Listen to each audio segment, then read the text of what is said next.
Shri V P Sreepadmanabhan, അങ്ങനെയാണെങ്കിൽ ഈ ആധികാരികമായ രേഖകളെല്ലാം ഉണ്ടെങ്കിൽ ഈ ജാമ്യം കിട്ടിക്കോട്ടെ എന്നൊരു നിലപാടുണ്ടായോ? അല്ല, അങ്ങനെയല്ല.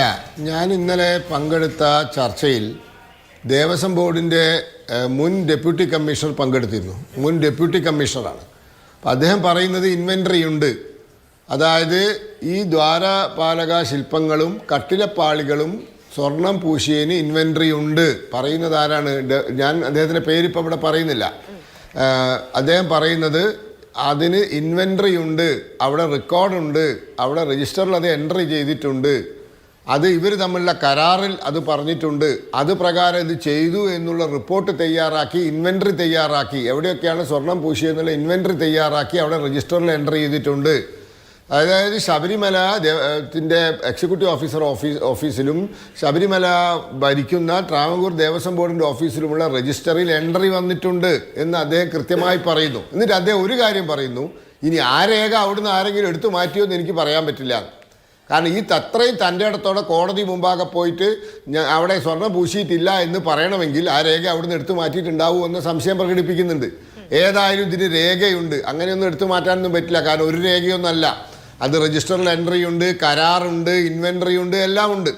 അപ്പോൾ ആ വാദം നിലനിൽക്കില്ല. അത് ഇപ്പോൾ എന്താ പറയുക, എല്ലാ വാദവും എല്ലാ മാർഗവും മുട്ടിയ സമയത്ത് എടുത്തൊരു വാദമാണ്. മാത്രവുമല്ല, സ്വർണത്തെ ചെമ്പാക്കി എന്നുള്ളതാണ് ഇവരെ പേരിലെ കേസ്. അത് ദ്വാരപാലക ശില്പങ്ങളുടെ കാര്യത്തിലും പേജ് നമ്പർ 54-ലും 53-ലും പറയുന്നുണ്ട്. ഇന്നലത്തെ വിധിയുടെ പേജ് നമ്പർ 53-ലും 54-ലും അത് പറയുന്നുണ്ട്. അതായത് പ്രധാന ഇത് തന്നെ ദേവസ്വം ബോർഡിന്റെ കേസ് തന്നെ സ്വർണത്തെ ചെമ്പാക്കി ചിത്രീകരിച്ചു എന്നുള്ളതാണ്. അപ്പൊ അത് നിലനിൽക്കാത്ത കാര്യമാണ്. അതിനവിടെ രേഖയുണ്ടെന്നാണ് അവിടുത്തെ ഉയർന്ന പദവിയിൽ നിന്ന് റിട്ടയർ ചെയ്ത ആൾക്കാർ രംഗത്ത് വന്ന് മാധ്യമങ്ങളെ മുമ്പാകെ വന്ന് പറയുന്നത്. ഇനി വേറൊരു കാര്യം, ഇവിടെ ഇപ്പോൾ ഇവരുടെ ഒരു വാദം, ജാമ്യം പരിഗണിക്കുന്ന കോടതിയാണ് അന്വേഷണത്തിലെ പോരായ്മ ചൂണ്ടിക്കാണിച്ചത്, ദേവസ്വം ബെഞ്ച് അല്ലാന്ന്. ഒന്നാമത് അത് തെറ്റാണ്. രണ്ടാമത്തെ കാര്യം, ജാമ്യം പരിഗണിക്കുന്ന കോടതിയാണ് കേസ് ഡയറി പരിശോധിക്കുക. അതാണ് അതിൻ്റെ ഒരു പ്രത്യേകത. കേസ് ഡയറി ഈ പോലീസ് ഉദ്യോഗസ്ഥന്മാർ ഡേ ടു ഡേ ബേസിസിൽ നടത്തുന്ന അന്വേഷണം, അല്ലെങ്കിൽ മിനിറ്റ് ബൈ മിനിറ്റ് നടത്തുന്ന അവരുടെ എന്താ പറയുക അന്വേഷണത്തിന് വേണ്ടി അവർ ഇന്ന സ്ഥലത്ത് പോയി, ഇന്നയാളെ കണ്ടു, ഇന്നാളെ ചോദ്യം ചെയ്തു, ഇന്ന രേഖ പിടിച്ചെടുത്തു, ഇന്ന രേഖ പരിശോധിച്ചു, ഇങ്ങനെ തുടങ്ങി അതിൻ്റെ മുഴുവൻ കാര്യങ്ങളും അടങ്ങുന്ന കേസ് ഡയറി അതൊരിക്കലും പ്രതിഭാഗത്തിന് പോലും കൊടുക്കേണ്ട ആവശ്യമില്ല. പ്രതിഭാഗത്തിന് അവരാശ്രയിക്കുന്ന സാക്ഷികളുടെ മൊഴിയും അവരാശ്രയിക്കുന്ന രേഖകളുടെ പകർപ്പും മാത്രം കൊടുത്താൽ മതി. പക്ഷേ ഈ കേസ് ഡയറി എന്ന് പറയുന്നത് ജാമ്യം പരിഗണിക്കുന്ന കോടതിക്ക് കൊടുക്കണം. അങ്ങനെ കൊടുത്തപ്പോഴാണ് കോടതി ഇന്നലെ ഈ ചോദ്യങ്ങൾ ഉണ്ടായത്. എന്തുകൊണ്ട് ഈ രണ്ട് കൂട്ടരെ, അതായത് ഇങ്ങനെ ഈ സാധനം എടുത്ത് കൊണ്ടുപോയി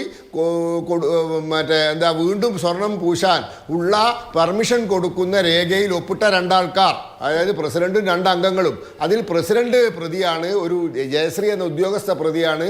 എന്തുകൊണ്ട് അഡ്വക്കേറ്റ് വിജയകുമാറും കെ പി ശങ്കർദാസും പ്രതിയായില്ല എന്ന് ഇന്നലത്തെ കോടതി ഉത്തരവിൻ്റെ 67-68 പേജുകളിൽ അത് ചോദിക്കുന്നത്, അതായത് 28ാമത്തെ പാരഗ്രാഫിൽ ആ ചോദ്യം വന്നത്.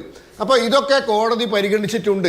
ഏതോ ഒരു സാഹചര്യത്തിൽ വാദപ്രതിവാദങ്ങൾക്കിടയിൽ രേഖയുണ്ടോ എന്ന് ചോദിച്ചത് കൊണ്ട് അത് വലിയ ഒരു സംഭവമായി കാണണ്ട. കാരണം അവിടെ കോടതിയെ ബോധ്യപ്പെടുത്തിയിട്ടുണ്ട്. അത് ഇന്നലത്തെ ബെയിൽ ഓർഡറിൻ്റെ 53-54 പേജിൽ അത് പരാമർശിച്ചിട്ടുണ്ട്.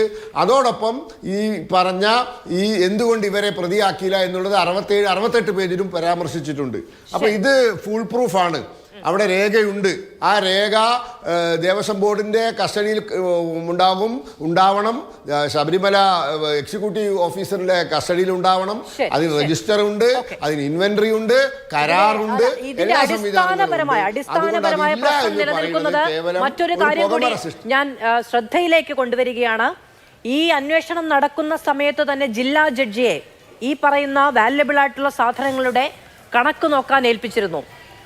ആ ഏൽപ്പിക്കുന്നതിന് തൊട്ടു മുന്നോടിയായി കോടതി നടത്തിയ ഒരു പരാമർശം, ശബരിമലയിലുള്ള സ്വർണത്തിനോ വിലപിടിപ്പുള്ള സാധനങ്ങൾക്കോ ഒന്നിനും കണക്കില്ല എന്നാണ്. 2019 മുതൽ 19 കണക്കെടുത്തിട്ടുണ്ട് എന്ന് നമ്മളോട് പറഞ്ഞത് പത്മകുമാറാണ്. ഞാൻ എന്നോടാണ് വാർത്ത വായിച്ചുകൊണ്ടിരിക്കുന്നത് പറഞ്ഞത് ഞാൻ പ്രസിഡന്റ് ആയിരുന്ന സമയത്ത് അവിടെ കണക്കെടുത്തിട്ടുണ്ടായിരുന്നുള്ളത്. പക്ഷേ ആ അവകാശവാദങ്ങൾക്കപ്പുറത്ത് കോടതി നമ്മളോട് പറഞ്ഞൊരു കാര്യം, ശബരിമലയിലുള്ള ഒന്നിനും ഒരു കണക്കില്ല എന്ന് പറഞ്ഞുകൊണ്ടാണ് ജില്ലാ ജഡ്ജി അതിന്റെ കണക്കെടുക്കാൻ ഏൽപ്പിക്കുകയും ചെയ്തത്. അതുകൊണ്ട് അന്നുണ്ടായിരുന്നത് ഇന്നുണ്ടായിരുന്നോ ഇന്ന് ഇപ്പോൾ നിലനിൽക്കുന്നുണ്ടോ എന്നൊരു ചോദ്യം അവിടെ പ്രശ്നമാണ്. കാരണം അന്നുണ്ടായിരുന്ന സ്വർണ്ണമില്ല, പിന്നെയാണ് സ്വർണ്ണത്തിന്റെ കണക്ക് എന്നത് സ്വാഭാവികമായ ഒരു സംശയമാണ്. അതുകൊണ്ട് ചോദിച്ചു എന്നേ ഉള്ളൂ.